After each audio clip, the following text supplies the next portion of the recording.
Okay, so today I want to cover two things.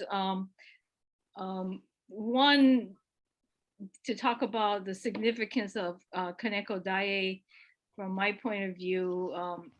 That would take a short amount of time, but most of the time I want to spend talking about this idea of the conceptual Pure Land. I think it's a very important topic for almost all of you here because it has to do with how do we explain the Pure Land? How do we ourselves think of the Pure Land? But first I want to introduce Kaneko Daiei. So he was one of the students of Kiyozawa Manshi. One of the things we talked about in the first class is what we define as modern times. And for Japan history, it's from the time of the Meiji Restoration. That's when the shogunate was toppled and the emperor was restored to power. So that's 1868, and pretty much through to the post-war era. So these are the teachers in that time frame. But one of the things I mentioned in the first class about the shogunate time, the Tokugawa era, Edo Jidai, if you want to call it Edo period, that the Buddhism at that time was very controlled by the state, and they were kind of discouraged from talking about present life, anything that might make the let's say the peasants or the working class people I'm being echoed. Somebody's okay. And in Jodo Shinshu in particular was emphasizing the afterlife as opposed to being like Shinran and talking to people in the present day about the relevance of the teachings to your present moment. And one of the reasons political reasons was that Buddhism itself is talking about equality and liberation. And if you're ruling power, that's the last thing you want people to hear about. So a lot of the way the Buddhism was disseminating, especially in Jodo Shinshu, was about emphasizing the afterlife. So the simple message in Jodo Shinshu was say Namo Amida Butsu, and after you die, you go to the Pure Land.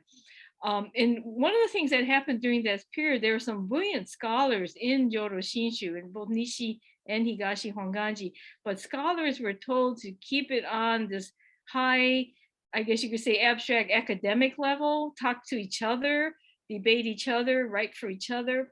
And so what they were dealing with, those ideas and analyzing Shinran's writing, it didn't trickle down to what I would call the workaday priests, the priests, much like ministers like me, who are taking care of temples and taking care of talking to their members, doing services for the members. So a lot of it didn't trickle down to them, and even less so trickled down to the actual temple members. So during this period, there was this high level of academic scholarship going on, but it wasn't much of it coming down to the level of the workaday priests and the members. But I always say that the fact of the Myokoning, and I think a lot of you are familiar with that term, does show that somehow the teachings did get through to a few people, that there were some ministers that did take the time to explain Shinran's teachings, and some people really got it. So, but they were very far and few between. So for the most part, the main numbers of people who went to Jodo Shinshu temples were kind of in the dark about what Shinran taught and what Shinran wanted people to know about the Buddhist teachings, that what we call Shinshu, the true essence of the Buddhist teachings. But all that changed with Kiyozawa. Kiyozawa gave everyone a way to look at Shinran's teachings as seeing Shinran as a seeker, and you yourself approaching Shinran's teachings as a seeker yourself, and hopefully to share those teachings with other seekers. Because as Kiyozawa found with the case with his mother, there's a lot of eagerness out there of people searching for what Shinran was talking about in pointing to the true essence of the Buddhist teachings. So it was Kiyozawa's wish, especially that the workaday priests become educated, that they have a good handle on what Shinran was talking about and how it fits into the the general Buddhist teachings, but especially how Shinran brought out the essence.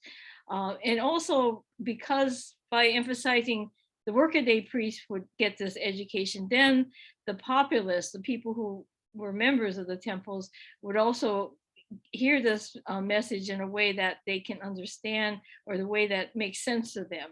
So that was Kiyozawa's great wish, that education was so important, to see Shinran's teachings and how important it was to convey it to the people, the general population, the people who were going to the Shinshu temples. And so that's what Sei Shinshugi movement did with their journal and their lectures to try to get the word out. But then who carried on Kiyozawa's mission of education were his colleagues and fellow seekers and the students that he worked with. And Kaneko was one of them. There were many of them that did carry on this educational mission, but Kaneko especially took this whole body of especially Shinran's writings and try to put it into some kind of framework or systematic or organized way, so that people who were going into the priesthood could have a way to read those writings and have some context to what they're reading. I think a lot of you maybe, I've heard people say from time to time they try to read Kyogyo Shinsho on their own and didn't get very far. And so someone like Kaneko knew that we need some kind of context and commentary in order to get through Shinran's teachings. And so for me personally, studying at Otani University, Kaneko was quoted almost in all my classes, because he really put up the framework for understanding Shinran's thought. And one time in my master's degree course, they gave everybody assignment to do a presentation, a happyo, on a section of Kyogyo Shinsho, and I got assigned in the practice chapter, the Dao Chao quotes. And I was just, tearing my hair out, saying, how am I going to do this? So I went to the Kenkyu Shitsu, which is kind of the reference room for the department.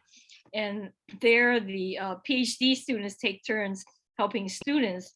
And there was, at that time, was a young man named Fujiba. And I asked him, how am I going to do this? Where do I start? And he led me to Kaneko's commentary on the Kyogyo Shinsho. And there, each section of Kyogyo Shinsho, Kaneko spells out the main themes, the main ideas, defines some of the terminology and phrases. And so for my presentation, I could start with that and then take the ideas he brought out and quote other people, such in my case, Akirasu and Maeda sensei. But that shows importance I feel about Kaneko, that he, for all of us, or many of us studying Shinran's work, he's just an invaluable resource. And I do still heavily use the dictionary that he produced on Shinshu terms. But one thing I wanted to bring up about Kaneko, the person, was he was, as we see when he introduced the concept of Jodo, of Pure Land, he was disbarred from the ministry for a while, and then he was reinstated during World War II. And that was because the government was looking for people in the Buddhist communities, particularly scholars, to be cheerleaders for the war effort, to drum up support for Japan's excursions into Asia. And Kaneko was willing to do that. And he, one of the critics, Shuichi Maeda, talks about that. And one of the things, the materials that Kaneko was responsible for editing and publishing, the authorities didn't like in Kyogyo Shinsho. Many of you know, towards the end, one of the few times Shinran gets political is he's moaning about how Honen and his group were persecuted, and he names names and talks about the government was very wrong to do this. And so talking about World War II authorities did not like this criticism of the government, even though it's talking about several centuries before. So they pressured Kaneko to publish versions of the Kyogo Shinsho and commentaries without that section, to censor that Shinran's criticism of the government during Honen's time. And so when we think about it, Maeda says, that was such an awful thing to do, to think you could censor Shinran. Who does he think he is? But when you think about what's going on in World War II, if you read the book Zen at War by Brian Victoria, the Buddhist groups, not just Jodo Shinshu and Zen, were really pulled into the war effort, into the imperialistic campaign of Japan, and had to support it and talk about it to their membership as being a worthy cause. And so the people who did protest the war, many of you in Higashi are familiar with Takagi Kemyo, people that did vocally oppose the war and Japan's imperialism, they were sent to prison, and pretty much they died there. In Takagi's case, he committed suicide, probably as an act of defiance, because they were trying to wear him down physically and mentally. So when I think about Kaneko and these other Buddhist leaders at the time, that was what the only choice was. If they didn't cooperate, they would be subject to imprisonment and possibly death in the prison. So if Kaneko had said, no, I'm not going to censor Shinran, his words are precious, we're not going to block him out. If he said that, he could have ended up that way, like Takagi Kemyo. So I have to say, I'm glad he did cooperate. I'm glad he did censor Shinran's works for that time, to keep himself alive, to be there for us after the war.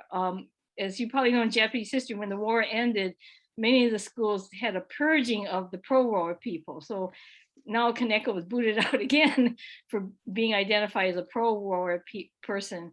And then finally in the 50s, he was taken back in to the fold, and he did write an apology about the war. So, it's an issue we talk about today, about people who did work that we admire, but they did something personally that we find morally objectionable. And so I was saying Kaneko's place, yes, it was morally objectionable that he would censor Shinran, that he would support the war and the excursion into Asia. But then it's so important, the work he did and continued to do until his passing in 1976. So that's kind of my stance on that. It's a shame that happened, but I can understand he was under the pressure of life and death, and he chose to live, even though it meant temporarily doing this outrage to Shinran's writings. So that's what I wanted to say about Kaneko. But he is so important for me and many students at Jodo Shinshu, because he organized a way to study Shinshu, what we call Shinshu studies. And the two books, the ebooks that are available at Shinshu Center of America by Kaneko, it shows that not just for the ministers, but for the general membership of the temples, Kaneko wanted these ideas to be understood, and he would spell them out in a very systematic way. So both books are, they're almost like outlines, but that was this mission he felt he had to do, was help people take this big mass of concepts and ideas and writings of Shinran and see them in an organized, systematic way from the point of view of a seeker, to understand Shinran as a seeker and understand yourself as a seeker, and to hear these teachings from that standpoint, and hopefully help other people who are seekers to understand. So that's what I wanted to say about Kaneko the person. But then today I want to spend most of the time talking about this idea of Pure Land. I'm just trying to get this. Oops. There we go. So Pure Land, the Japanese term is Jodo. And so I'm not here, if there are people out there, probably who talk about Pure Land as a place they go to when they die. We're not here to argue with those people, but there are a lot of people who, especially coming to your temples from Zen or some other Buddhist tradition, and that's one of the first things they find trouble with is, why are you talking about this Pure Land? What the heck is it about? And it's for those people. I hope this presentation is helpful from what we from what Kaneko started. So I wanted to point out that the two kanji that the Chinese came up with for the Sanskrit word sukhavati, and sukhavati kind of just means this realm of flowingness. And so the first character, Jo, which is sometimes translated as pure, but it refers to the flow that cleanses things. So like you would rather wash your clothes out in a nice river that's got a nice flow going to, rather than some pool where there's a lot of gunk sitting around. Just like you rather take a fresh shower than go into a bath that already a whole bunch of people have gone into and the water hasn't been changed in a while. So this first character, Jo, refers to the idea of flow, of cleaning through the flow. And then the second character, Do, which is translated in English as land, it actually kind of refers to ground or soil, or even the earth. So I tell people that these two kanji together is kind of talking about what the physicists are saying, that life in our, what we call life and what we call matter, is both a wave and a particle. So the Jo part is that dynamic wave aspect of life, and Do is that groundedness of being connected. And so it seems paradoxical to say flowing and groundedness together, but I think a lot of you understand what that means, especially younger people seem to understand that describes their life, that you are dynamic and flowing with changes, but you also have a sense of groundedness, a sense of being part of this great earth, being part of the soil, coming from the soil. So the kanji it makes very nice something for us to think about. But then the English translation, Pure Land, becomes kind of problematic. So just know that when I'm talking about Kaneko, he's talking about that Jodo, that term.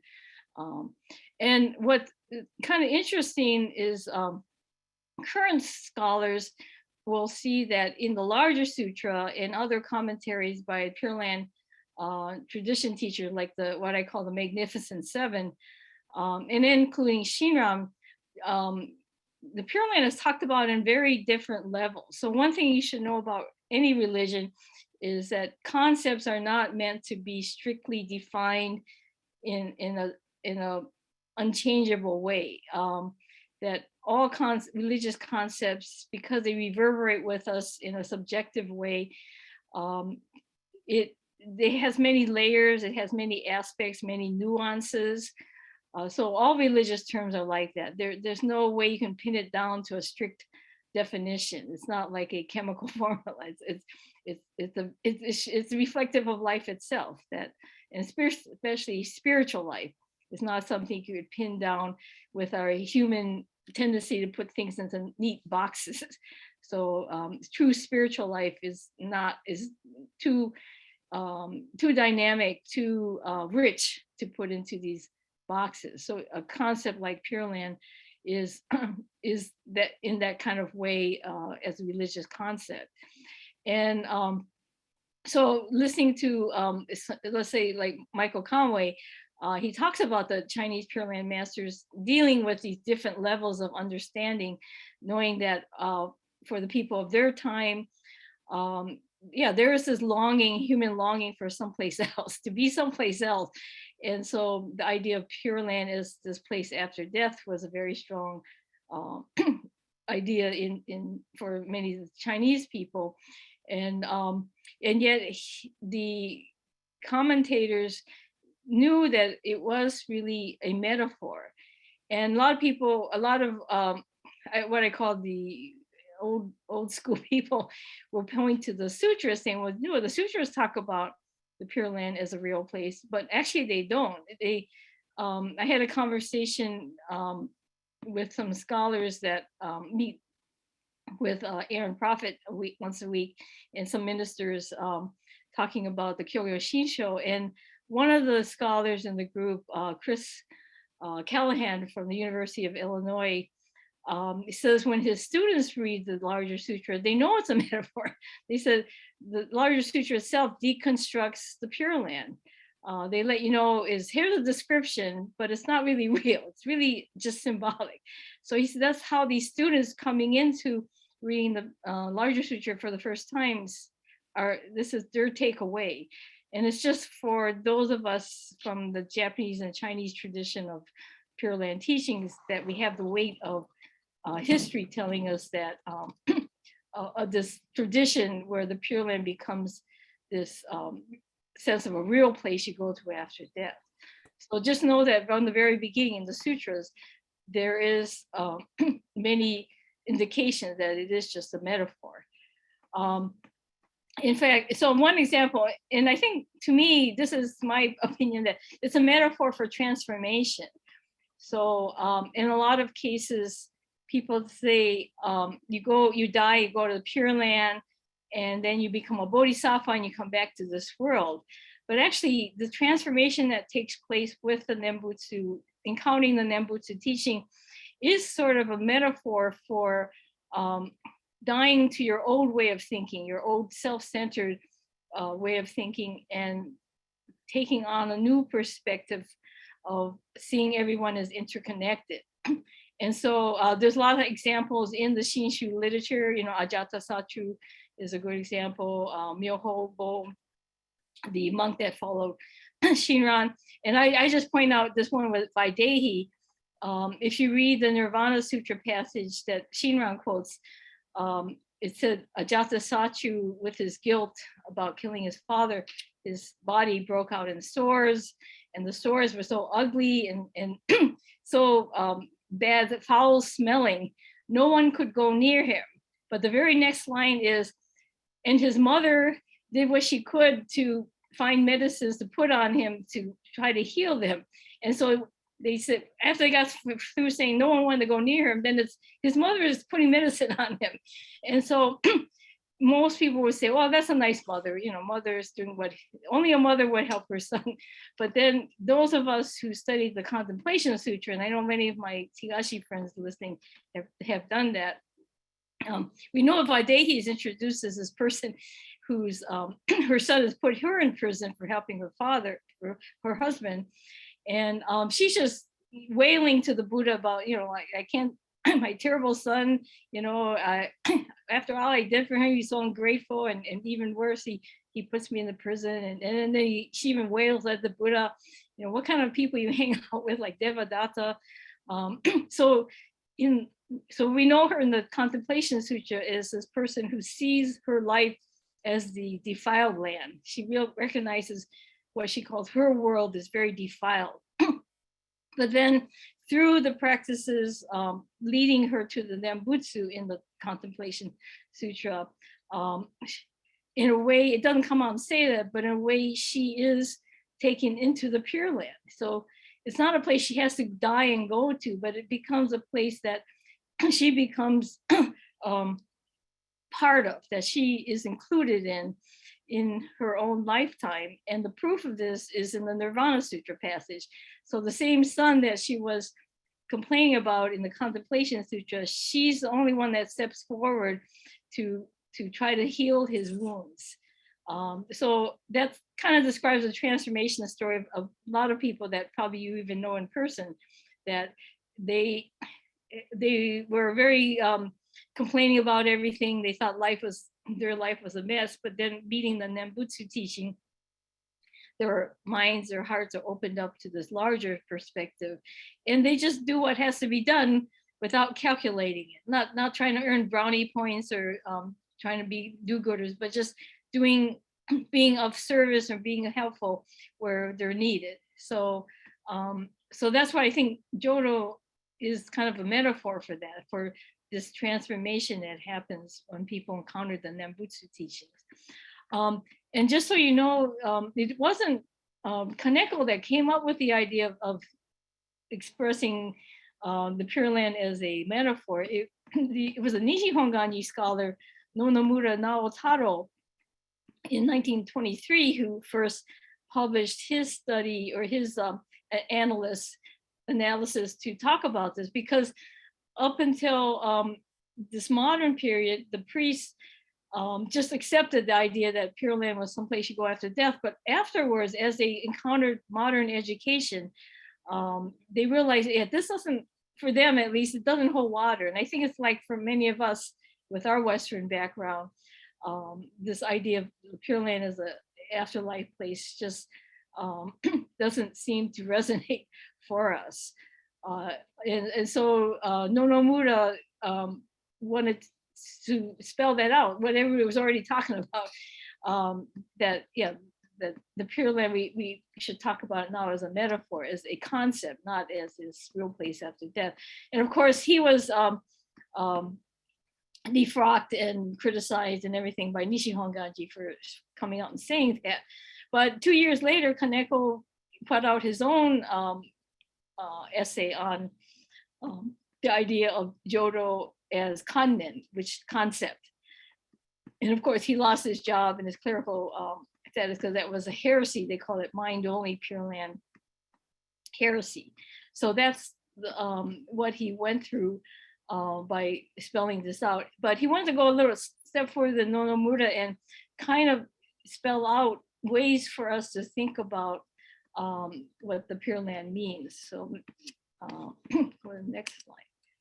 Okay, so this is from one of the ebooks, the Shinshu no Yoshi, the Thinking Person's Guide to Shin Buddhism.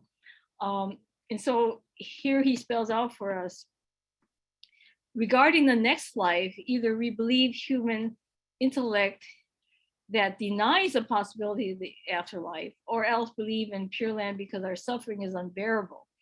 To the extent such thoughts are products of human intellect, they neither are pure or real. Even so, Tathagata wishes us to desire to be born in my land.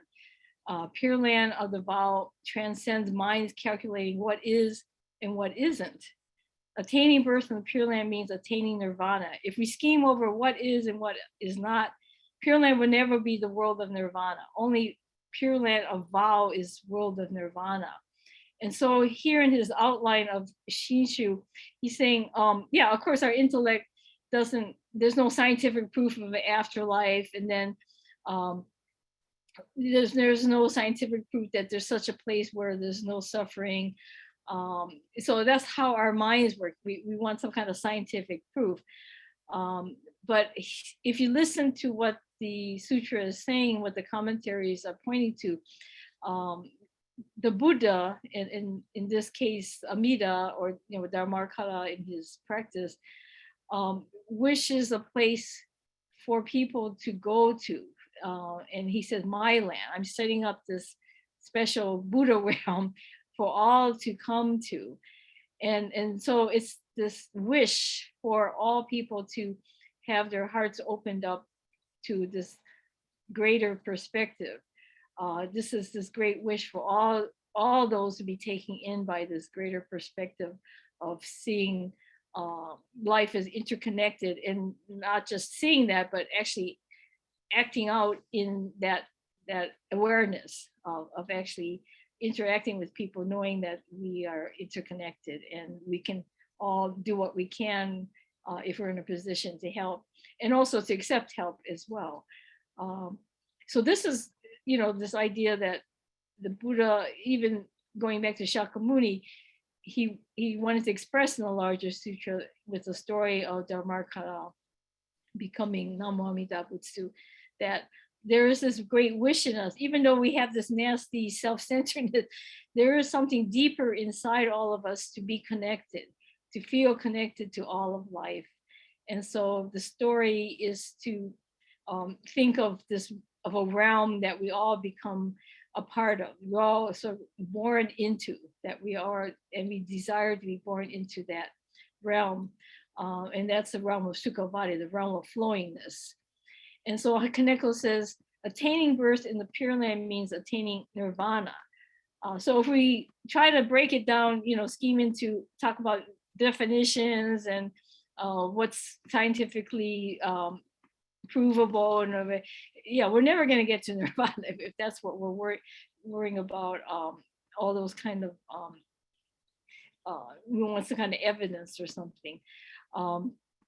But if we focus on the vow of this wish of that the Shakyamuni expresses in the larger sutra through the story of Dharmakara, if we hear that wish for all of us to be in this land of awareness, then that is the world of nirvana. So here in this writing, he kind of warns us not to be so hung up on definitions and something that are scientifically proven or whatever, but to go to the feeling, the spiritual principle in the sutras. And that's what Shinran wants to point out as well, is that he looks to the larger sutra. There's that great principle of the wish, the vow, that we all become connected, that we all become aware of our connection to each other. And that is the world of nirvana. Okay, then, and then in the other ebook, when we entrust a long held wish, he also focuses on this. And I wanted to point out that Wayne Yokoyama, some of you are familiar with him. He's originally from Los Angeles and lives in Kyoto. He's the main translator for the Shinshu Center of America. And these two translations were done years apart. But what's interesting about Wayne is that he doesn't translate, he's not consistent, which is a good thing. So again, religious concepts are not to be pinned down in some kind of solid, always has to be this way all the time way. And Wayne is continually experimenting with different ways of expressing some of the Shinshu concepts in English. So from one translation to another, he may take the same word and translate it differently. But you should know that when Buddhism went from India through Central Asia into China, that's how the translators worked too. It was a time of experimentation of different translators finding different ways to express the Buddhist terms that they encountered. And probably the same translator will use different words in the same translation for depending on the context and also depending on his own spirit of seeking, what makes sense to him in the language he's trying to convey in for that particular concept. What is that metaphor trying to put across? What is that symbol trying to touch on in our seeking heart, in trying to stimulate our seeking heart? So the translations that were done in China by these scholars coming from India and Central Asia, and then later taken over by the Chinese scholars, it was always experimentation. It was not that sense you have to translate things the same way all the time. So I think Wayne has that spirit that he knows in English, we're still in a phase of experimentation. And I always tell all of you that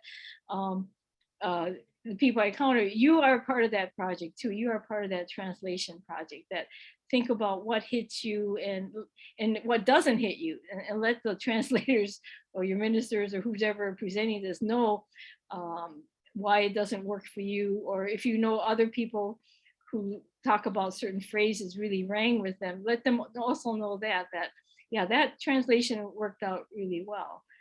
So here Wayne, instead of talking about vow, he talks about wish, but I believe it's the same word he's talking about.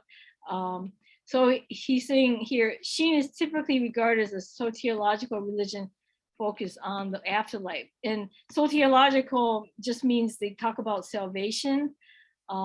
Religion talks about what is this transcendent state that we are released into from our mundane worries. So that's just a fancy word for talking about salvation. And you're going to encounter that all the time. People think from what they read in these textbooks that Pure Land Buddhism, and Jodo Shinshu in particular, is about focusing on this afterlife and talking about some place called the Pure Land. But here connects to, however, we must not overlook that Shin teachings direct our attention to life's very source. So Pure Land becomes this metaphor for life itself. We say kimyo, talk about the beginning of Shoshinge, kimyo, meaning I return my life to the source.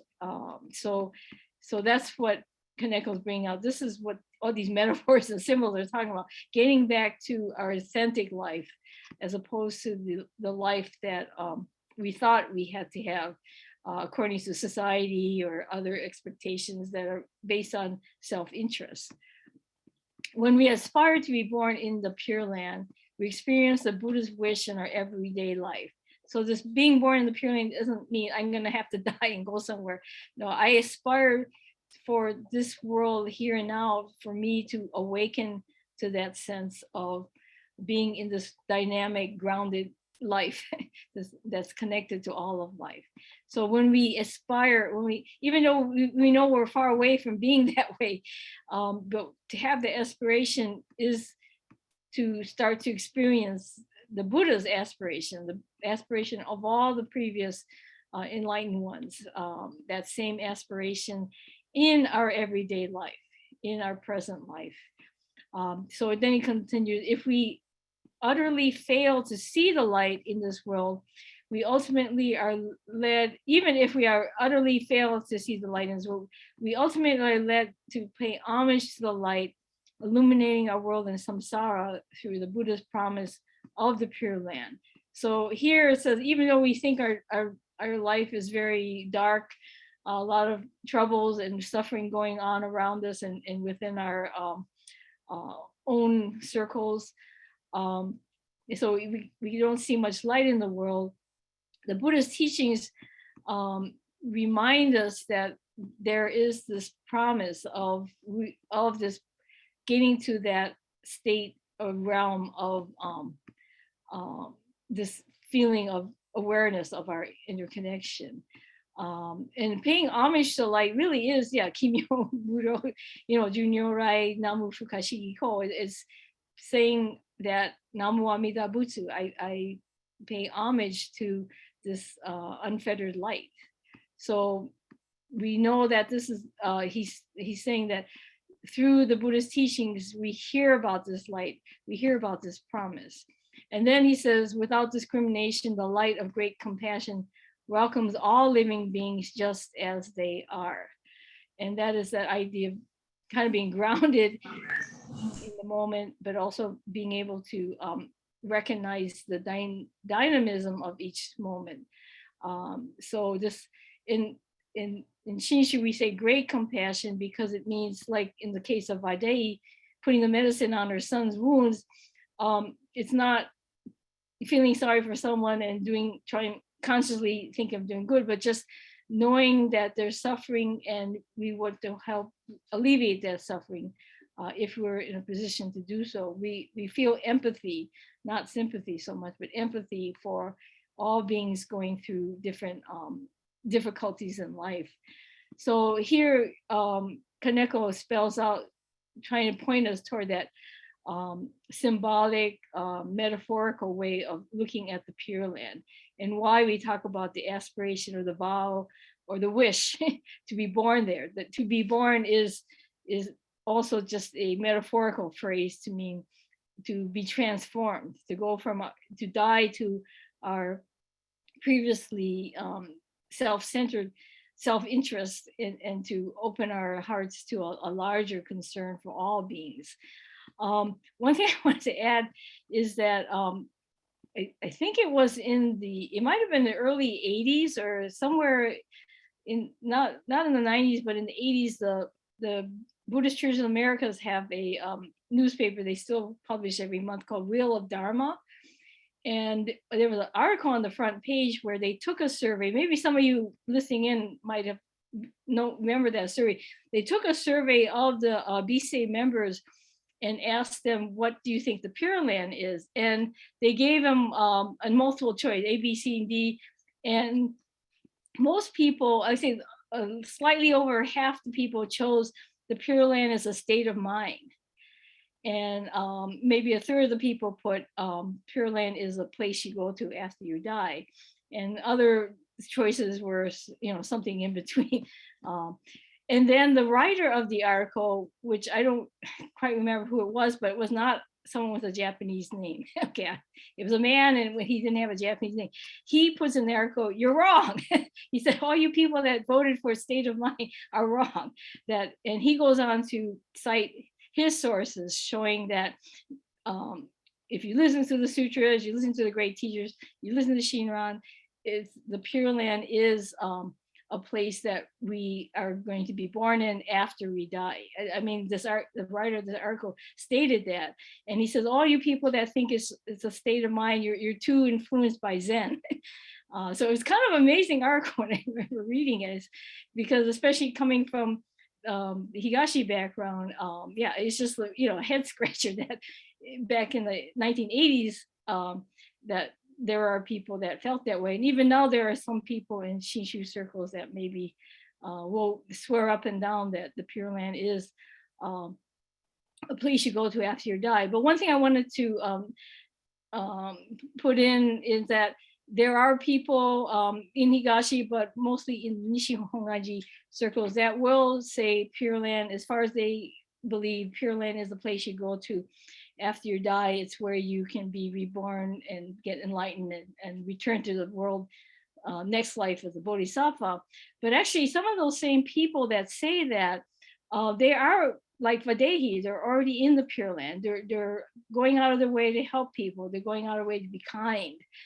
So I met people like that. Their ideas may be very, like I said, Tokugawa era, but their behavior shows that they're always thinking of other people, that they are, for me, in the Pure Land. They are living that that wish out to be connected to all beings. They are already in that awareness of their connection to all beings. Whereas you might meet some people, especially in Higashi, that talk about, yes, Pure Land is just is a metaphor for a state of mind, for this place where we can experience in the present life.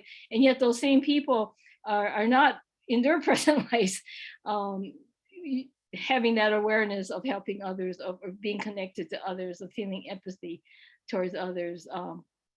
I have the article at the Higashi Honganji USA site about Professor Yasushi Kigochi at Otani University, when he was organizing the volunteers to go to the area stricken by tsunami and helping out. He got a lot of flack. It's amazing. So he's trying to help the students, give them this opportunity to be of help. And yet other professors were saying, oh no, that's not what Shinshu people are supposed to do. And some of you people were in his presentation at the LA Betsuin, where he did talk about that. So even though people may say what the Pure Land is, if you could see, some of them are, from your point of view, already in the Pure Land. They've already been transformed to this person who's aware of their connection to others. Whereas other people may just give lip service to the idea of the conceptual Pure Land, but they are far away from that Pure Land, because they're still thinking of themselves. They're still being, like Kaneko says in the previous slide, they're still trapped by this intellect that wants to put things in little boxes, neat little boxes, and not hearing the larger spiritual calling, the spiritual reverberation of the great wish, the great vow, this aspiration to awaken and to be born in this world of nirvana. So I'm going to end it here, because I think a lot of you may have some questions, or you might want to share how your conversations have gone with people coming to your temple when they bring up the idea of Pure Land. So I will, let's see, I'll get out of my screen and go to the gallery view here. Okay. Oh, we got 15.